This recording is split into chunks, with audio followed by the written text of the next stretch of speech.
सोचिए, अमावस की काली रात है। पूरा शहर गहरी नींद में सोया हुआ है। सन्नाटा इतना कि सुई गिरने की भी आवाज आ जाए। ठीक उसी वक्त एक बड़े घराने की नई नवेली बहू अपने कमरे से दबे पांव बाहर निकलती है। हाथ में एक खाली घड़ा है और चेहरे पर एक अजीब सा डर। वो अंधेरे में गायब हो जाती है और घंटों बाद लौटती है, लेकिन घड़ा अब भी खाली है। ये सब कुछ देख रहा था उसका ससुर, जिसे लगा कि उसकी बहू का चरित्र खराब है, वो कुलच्छनी है, उसे घर से निकाल दिया गया। लेकिन कहानी तब पलट जाती है जब वही बहू जंगल में एक कौए से बात करते हुए कहती है, हे कौए, चुप हो जा। एक भूल करके तो मुझे अपना घर छोड़ना पड़ा। अब अगर तेरी बात मानकर दूसरी भूल करूं तो शायद पति को मुंह दिखाने लायक भी न रहूंगी। आखिर क्या थी वो पहली भूल? क्या उस खाली घड़े में पानी नहीं, कोई गहरा राज था? और क्या ये बहू पागल थी या दुनिया की सबसे बुद्धिमती औरत? चलिए सुनते हैं शीलवती और उसके जादुई रहस्य की ये अद्भुत कहानी। प्राचीन काल में नंदनपुर नाम का एक समृद्ध और विशाल नगर हुआ करता था। यह नगर अपनी व्यापारिक गतिविधियों और गगनचुंबी अट्टालिकाओं के लिए दूर दूर तक प्रसिद्ध था। इसी नगर में रत्नाकर नाम का एक अत्यंत प्रतिष्ठित और धनाढ़ व्यापारी रहता था। रत्नाकर का व्यापार देश विदेश में फैला हुआ था और उसके पास धन दौलत की कोई कमी नहीं थी। समाज में उसका मान सम्मान था और अनेक सेवक उसकी सेवा में सदैव तत्पर रहते थे। लेकिन कहा जाता है कि इंसान के पास सब कुछ होते हुए भी कोई न कोई चिंता उसे घेरे रहती है। रत्नाकर के जीवन की सबसे बड़ी चिंता उसका इकलौता पुत्र अजित सेन था। अजित सेन स्वभाव से अत्यंत सीधा, सरल और दुनियादारी की छलकपट से कोसों दूर था। रत्नाकर को सदैव यही भय सताता रहता था कि उसके वृद्ध होने के बाद इस विशाल व्यापारिक साम्राज्य को कौन संभालेगा, क्योंकि अजित सेन में वो चतुरता नहीं थी जो एक व्यापारी में होनी चाहिए। इसी चिंता के निवारण हेतु रत्नाकर ने तय किया कि वो अपने पुत्र का विवाह किसी ऐसी कन्या से कराएगा जो न केवल सुंदर हो बल्कि अत्यंत बुद्धिमती और व्यवहार कुशल भी हो, ताकि वो अजित सेन की कमी को पूरा कर सके। संयोगवश उसे चित्रावती नगर के एक श्रेष्ठ कुल की कन्या शीलवती के बारे में पता चला। शीलवती की सुंदरता के चर्चे तो थे ही, पर उसकी मेधा और सूझबूझ की ख्याति उससे भी अधिक थी। ये समाचार मिलते ही रत्नाकर ने विलंब नहीं किया और शीलवती के पिता के पास विवाह का प्रस्ताव भेज दिया। दोनों परिवार एक दूसरे के स्तर और प्रतिष्ठा से संतुष्ट थे। आतशुभ मुहूर्त में अजित सेन और शीलवती का विवाह अत्यंत धूमधाम से संपन्न हुआ। शीलवती जब वधू बनकर नंदनपुर आई तो घर में खुशियों की लहर दौड़ गई। अजित सेन अपनी पत्नी की सुंदरता और गुणों पर मुग्ध था और उसे लगा कि उसका जीवन सफल हो गया है। किंतु रत्नाकर, जो एक अनुभवी और सतर्क व्यापारी था, इतनी आसानी से संतुष्ट होने वाला नहीं था। उसने सोचा कि सुनी सुनाई बातों पर विश्वास करने के बजाय वो स्वयं अपनी बहू की योग्यता को परखेगा। वो देखना चाहता था कि क्या शीलवती वास्तव में उतनी ही गुणवान है जितनी उसकी प्रशंसा की जाती है, या ये केवल बाहरी दिखावा है।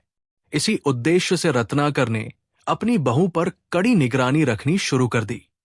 वो उसकी हर गतिविधि, हर निर्णय को बहुत बारीकी से देखता था। कुछ दिन तो सब सामान्य रहा, लेकिन एक रात कुछ ऐसा घटा जिसने रत्नाकर के मन में संदेह का बीज बो दिया। वो एक अमावस की काली रात थी। पूरा नंदनपुर गहरी नींद में सोया हुआ था और चारों ओर सन्नाटा पसरा था। रत्नाकर को अचानक आंगन में कुछ आहट सुनाई दी। उसने अपनी खिड़की से झांककर देखा तो पाया कि शीलवती दबे पांव अपने कक्ष से बाहर निकली। उसके हाथ में एक खाली घड़ा था। वो मुख्य द्वार को धीरे से खोलकर अंधेरे में कहीं बाहर निकल गई। रत्नाकर के आश्चर्य का ठिकाना न रहा। इतनी रात गए घर की कुलवधू का अकेले बाहर जाना उसे अत्यंत अनुचित और रहस्यमय लगा। वो जागता रहा और प्रतीक्षा करता रहा। काफी समय बीतने के बाद शीलवती वापस लौटी, लेकिन उसके हाथ में मौजूद घड़ा अब भी खाली था। ये देखकर रत्नाकर का माथा ठनका। उसने सोचा कि यदि वो पानी भरने गई होती तो घड़ा भरा होता, और यदि किसी कार्य से गई थी तो खाली हाथ क्यों लौटी। रत्नाकर ने मन ही मन ये धारणा बना ली कि उसकी बहू का चरित्र संदिग्ध है और वो अत्यंत दुस्साहसी है। उसने सोचा कि ऐसी स्वच्छंद स्त्री उसके और उसके समधी दोनों के परिवारों के लिए कलंक का कारण बन सकती है। पूरी रात करवटें बदलते हुए रत्नाकर ने एक कठोर निर्णय लिया। अगले दिन सुबह होते ही उसने अजित सेन को अपने पास बुलाया और गंभीर स्वर में कहा, बेटा, मुझे लगता है कि अब वो समय आ गया है जब तुम्हें अपनी पत्नी को कुछ दिनों के लिए उसके मायके भेज देना चाहिए। अजित सेन ये सुनकर स्तब्ध रह गया। उसने विस्मित होकर पूछा, पिताजी, ये आप क्या कह रहे हैं? शीलवती तो यहां बहुत प्रसन्न है और घर का ख्याल भी बहुत अच्छे से रख रही है, फिर उसे अचानक मायके भेजने का क्या औचित्य है? रत्नाकर ने अपने मन का असली कारण नहीं बताया, बस इतना कहा, बड़ों की आज्ञा का पालन करना ही पुत्र का धर्म है। मेरा अनुभव कहता है कि कुछ समय की दूरी दाम्पत्य जीवन के लिए अच्छी होती है। तुम उसे विदा करने का प्रबंध करो। अजित सेन अपने पिता का बहुत आदर करता था, इसलिए मन न होते हुए भी उसने हामी भर दी। रत्नाकर को अपने भोले भाले पुत्र पर भरोसा नहीं था कि वो शीलवती को सही सलामत छोड़ आएगा या रास्ते में उसकी मीठी बातों में आकर उसे वापस ले आएगा। इसलिए रत्नाकर ने घोषणा की कि वो स्वयं अपनी बहू को उसके मायके छोड़ने जाएगा। यात्रा की तैयारी हुई और रत्नाकर अपनी बहू को साथ लेकर घर से निकल पड़ा। दोनों बैलगाड़ी और पैदल मार्ग से होते हुए आगे बढ़े। रत्नाकर का मन शीलवती के प्रति क्रोध और वितृष्णा से भरा हुआ था, जबकि शीलवती शांत और सहज थी। चलते चलते रास्ते में एक नाला पड़ा। नाले में पानी का बहाव थोड़ा तेज था, लेकिन पानी गंदला था।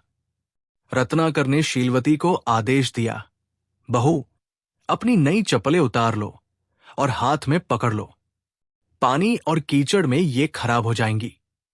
नाला नंगे पांव ही पार करो। शीलवती ने एक क्षण पानी को देखा, फिर अपने ससुर की ओर, और बिना एक शब्द कहे चप्पलें पहने हुए ही पानी में उतर गई। उसने छप छप करते हुए नाला पार किया। ये देखकर रत्नाकर अंदर ही अंदर उबल पड़ा। उसने सोचा कि ये लड़की न केवल चरित्रहीन है, बल्कि उद्दंड और जिद्दी भी है। बड़ों की बात न मानना इसकी आदत है। उसे अपनी चप्पलों की चिंता है, पर मेरी आज्ञा की नहीं। खैर, यात्रा आगे बढ़ी। दोपहर का समय था और सूरज सिर पर चढ़ आया था। थोड़ी दूर आगे बढ़ने पर उन्हें पकी हुई फसल का एक विशाल खेत दिखाई दिया। सुनहरी बालियां हवा में लहरा रही थी और दृश्य अत्यंत मनोरम था। रत्नाकर की व्यापारी बुद्धि जाग उठी और वो अनायास ही बोल पड़ा, वाह, क्या अद्भुत फसल है। इस बार तो इस खेत के मालिक पर लक्ष्मी की विशेष कृपा है। उसे इस साल भारी मुनाफा होगा। पीछे चल रही शीलवती ने तुरंत तपाक से जवाब दिया, हाँ पिताजी, मुनाफा तो होगा, पर तब जब वो सारी फसल खुद ही न खा जाए। ये सुनते ही रत्नाकर ठिठक गया। उसने मुड़कर बहू को घूर कर देखा। उसे लगा कि ये कैसा बेतुका जवाब है। भला एक किसान और उसका परिवार इतनी विशाल फसल को अकेले कैसे खा सकता है? रत्नाकर को लगा कि लोग व्यर्थ ही इसकी बुद्धिमत्ता की तारीफ करते हैं। ये तो मूर्खतापूर्ण बातें करती है। फिर वे आगे बढ़े और एक सुंदर नगर के पास से गुजरे।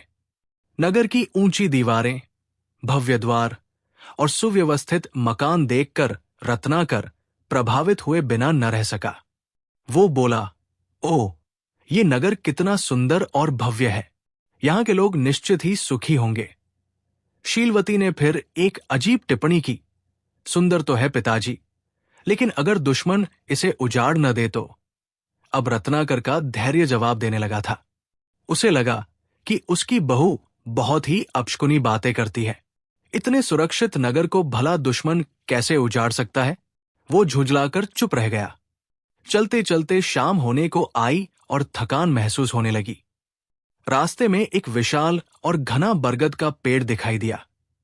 रत्नाकर ने विश्राम करने का निर्णय लिया और जाकर पेड़ के तने से टिककर घनी छांव में बैठ गया। लेकिन शीलवती बजाय छांव में बैठने के पेड़ से काफी दूर जाकर धूप और छांव की सीमा पर एक पत्थर पर बैठी। रत्नाकर ने अपना सिर पीट लिया। उसने सोचा, ये तो निपट मूर्ख है, इतनी गर्मी में चलकर आई है, फिर भी ठंडी हवा और छांव का आनंद लेने की बजाय दूर धूप में बैठी है। इसे मायके छोड़कर आना ही मेरे बेटे के भविष्य के लिए उत्तम होगा। अंधेरा होने से पहले वे एक गांव में पहुंचे जहां रत्नाकर के एक पुराने परिचित का घर था। उन्होंने रात वही बिताने का निश्चय किया। भोजन के उपरांत रत्नाकर घर के बाहर आंगन में खड़ी बैलगाड़ी में जाकर लेट गया ताकि उसे खुली हवा मिल सके। उसने देखा कि शीलवती घर के अंदर या कमरे में सोने की बजाय बैलगाड़ी की छाया में नीचे जमीन पर चादर बिछाकर बैठ गई। रात का सन्नाटा गहराने लगा था। तभी पास के एक सूखे पेड़ पर बैठा एक कौआ जोर जोर से कावकाव करने लगा। उस शांत वातावरण में कौए की कर्कश आवाज बहुत ही अप्रिय लग रही थी।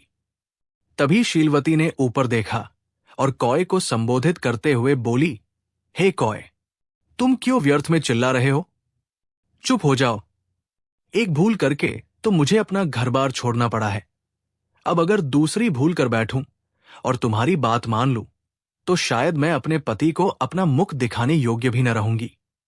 गाड़ी में लेटे रत्नाकर के कानों में जब ये शब्द पड़े तो उससे रहा नहीं गया। उसका गुस्सा और आश्चर्य अपनी चरम सीमा पर था। वो झटके से गाड़ी से नीचे उतरा और शीलवती के सामने जा खड़ा हुआ। उसने कड़कती आवाज में पूछा, बहुरानी, तुम्हारी इन पहेलियों का क्या मतलब है?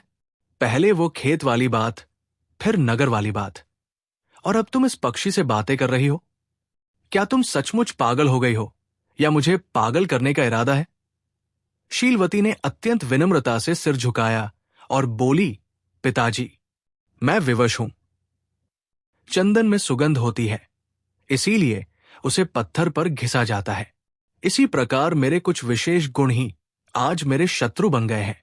आप मुझे साधारण स्त्री समझ रहे हैं, परंतु ईश्वर की कृपा से मैं पशु पक्षियों की भाषा समझ सकती हूं। रत्नाकर को अपनी कानों पर विश्वास नहीं हुआ। शीलवती ने अपनी बात आगे बढ़ाई, पिताजी, उस रात जब मैं घर से खाली घड़ा लेकर निकली थी तो उसका कारण यह था कि एक सियारिन नदी के किनारे से जोर जोर से रो रही थी। वो अपनी भाषा में कह रही थी कि नदी में एक स्त्री का शव बहकर आया है जिस पर बहुत से कीमती आभूषण हैं। सियारिन को उन आभूषणों से कोई मोह नहीं था, उसे केवल भोजन, शव चाहिए था। उसकी पुकार सुनकर मैं खाली घड़ा लेकर नदी पर गई। मैंने शव को बाहर निकाला, उसके सारे आभूषण उतारकर घड़े में भर लिए और उसे एक सुरक्षित स्थान पर जमीन में गाड़ दिया। फिर शव को पानी में बहा दिया ताकि वो जीव अपनी भूख मिटा सके।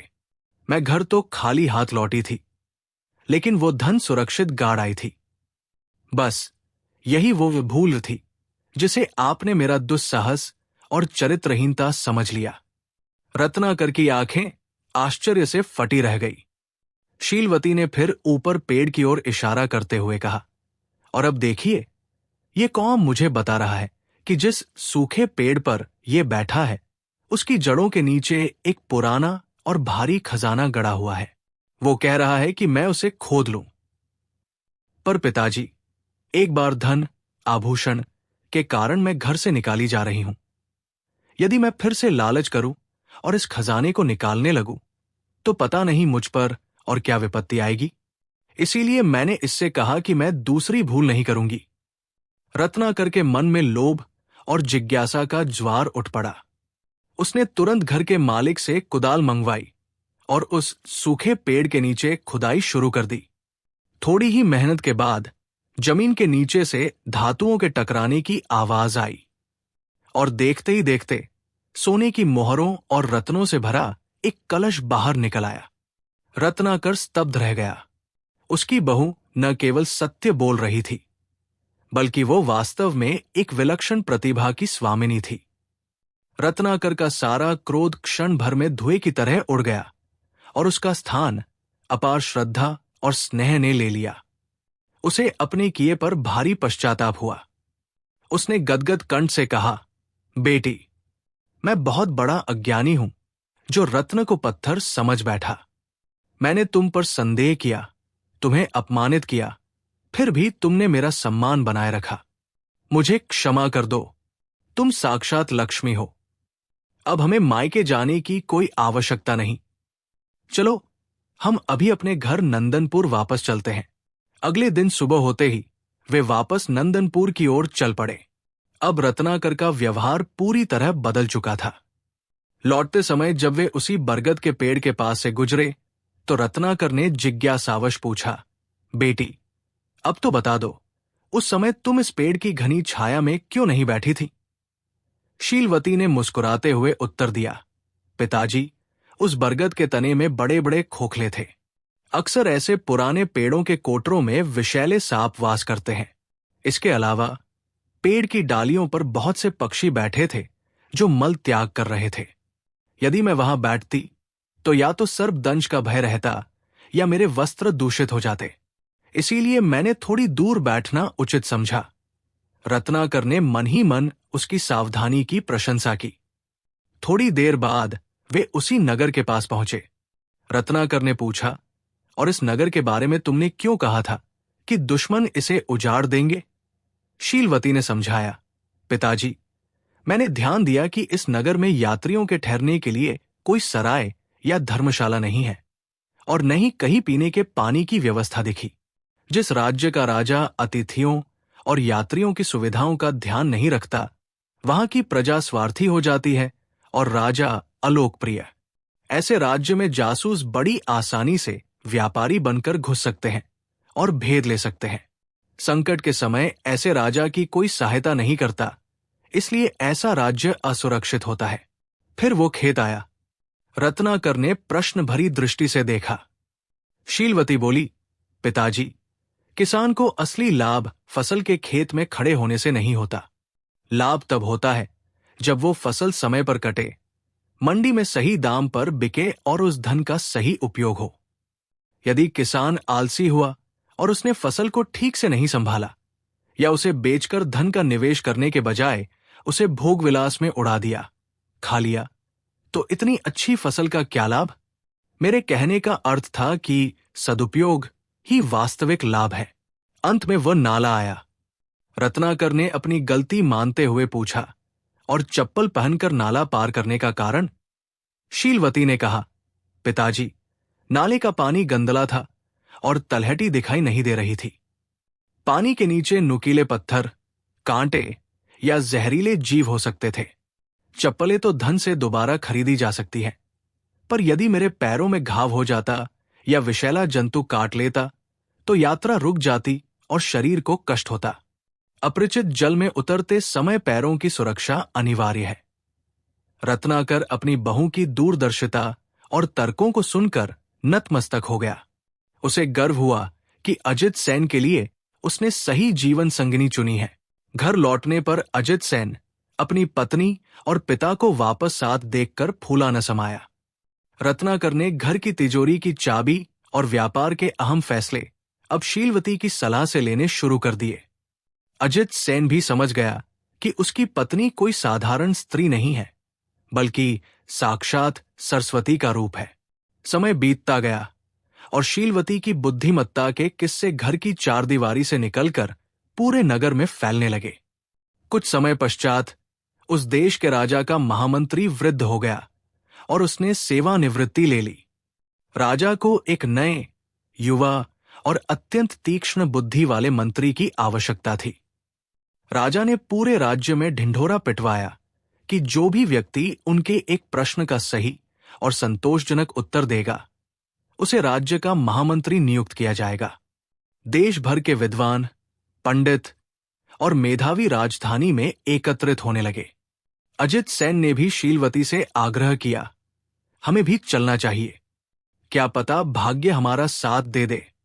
शीलवती ने उसका उत्साह बढ़ाया और वे दोनों राजधानी जा पहुंचे। राज दरबार सजा हुआ था। बड़े बड़े ज्ञानी और विद्वान अपने अपने आसनों पर विराजमान थे। राजा ने सिंहासन से उठकर सभा को संबोधित किया और एक अत्यंत विचित्र प्रश्न पूछा। बताओ, जो व्यक्ति राजा को लात मारे उसे कैसा दंड देना चाहिए? प्रश्न सुनते ही पूरी सभा में सन्नाटा छा गया। दरबारी और विद्वान एक दूसरे का मुंह ताकने लगे। फिर धीरे धीरे चाटुकारिता का दौर शुरू हुआ। एक विद्वान खड़ा होकर क्रोधित स्वर में बोला, महाराज, ये तो घोर राजद्रोह है। उस अपराधी का तुरंत सिर धड़ से अलग कर देना चाहिए। दूसरा बोला, नहीं महाराज, मृत्युदंड तो कम है, उसे कोड़ों से मारना चाहिए और पूरे नगर में घुमाना चाहिए। तीसरा बोला, उसे आजीवन कारावास में डालकर उसकी आंखें निकाल लेनी चाहिए। हर कोई राजा को प्रसन्न करने के लिए कठोर से कठोर दंड का सुझाव दे रहा था। राजा किसी भी उत्तर से संतुष्ट नहीं दिख रहे थे, बल्कि उनके चेहरे पर निराशा के भाव उभर रहे थे। अजित सेन घबरा गया। वो चुपचाप दरबार से बाहर निकला और दौड़कर उस धर्मशाला में पहुंचा जहां शीलवती ठहरी हुई थी।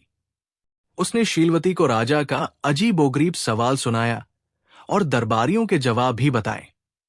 शीलवती प्रश्न सुनते ही खिलखिलाकर हंस पड़ी। उसने कहा, स्वामी, आप घबराते क्यों हैं? ये तो बहुत ही सरल और मार्मिक प्रश्न है। जरा ठंडे दिमाग से सोचिए, इस पूरी दुनिया में ऐसा कौन सा प्राणी है जिसमें इतनी हिम्मत हो कि वो राजा को लात मारे और फिर भी राजा उसे दंड न देना चाहे? अजित सेन सोच में पड़ गया। शीलवती ने उसे समझाया, सुनिए, केवल छोटी अबोध संतान या गोद में खेलता हुआ बालक ही राजा की छाती पर लात मार सकता है, या फिर अत्यंत प्रेम के क्षणों में रूठी हुई प्राण प्रिया रानी। ऐसे में राजा को क्रोध नहीं बल्कि प्रेम आता है। जाइए और निडर होकर उत्तर दीजिए। पत्नी की बात सुनकर अजित सेन का चेहरा चमक उठा। उसमें नया आत्मविश्वास आ गया। वो दौड़कर वापस दरबार में गया। तब तक सभी विद्वान अपने अपने सुझाव देकर शांत हो चुके थे और राजा निराश होकर सभा विसर्जित करने ही वाले थे। तभी अजित सेन ने हाथ जोड़कर ऊंची आवाज में कहा, महाराज, यदि आपकी आज्ञा हो तो मैं इस प्रश्न का उत्तर देना चाहता हूं। राजा ने उसे अनुमति दी। अजित सेन ने पूरी सभा के सामने दृढ़ता से कहा, महाराज, जो राजा को लात मारे उसे कोई दंड नहीं देना चाहिए, बल्कि उसके नन्हे पांवों में और अधिक प्यार से सोने के नूपुर, पायल पहनाने चाहिए या उन पांवों को चूम लेना चाहिए, क्योंकि राजा को लात मारने का साहस या अधिकार केवल उनकी गोद में किलकारियां मारते हुए नन्हे राजकुमार का है या फिर उनकी रूठी हुई रानी का। ऐसे अपराध दंड के नहीं बल्कि स्नेह और दुलार के पात्र होते हैं। ये उत्तर सुनते ही राजा का चेहरा खुशी से खिल उठा। उनकी आंखों में चमक आ गई। पूरा दरबार, जो अब तक सन्नाटे में था, तालियों की गड़गड़ाहट से गूंज उठा। राजा ने सिंहासन से उतरकर अजित सेन को गले लगा लिया और कहा, बिल्कुल सही। एक शासक को केवल कठोर दंड संहिता का ही ज्ञान नहीं, बल्कि मानवीय संवेदनाओं, रिश्तों की गहराइयों और मनोविज्ञान की भी समझ होनी चाहिए। तुमने सिद्ध कर दिया कि तुम्हारे पास वो विवेक है जो एक मंत्री में होना चाहिए। राजा ने उसी क्षण अजित सेन को अपना नया महामंत्री घोषित कर दिया। इस प्रकार अजित सेन को मंत्री का पद प्राप्त हुआ। लेकिन वो और उसका पूरा परिवार ये भली भांति जानता था कि इस सफलता के पीछे असली शक्ति और मार्गदर्शन शीलवती का था।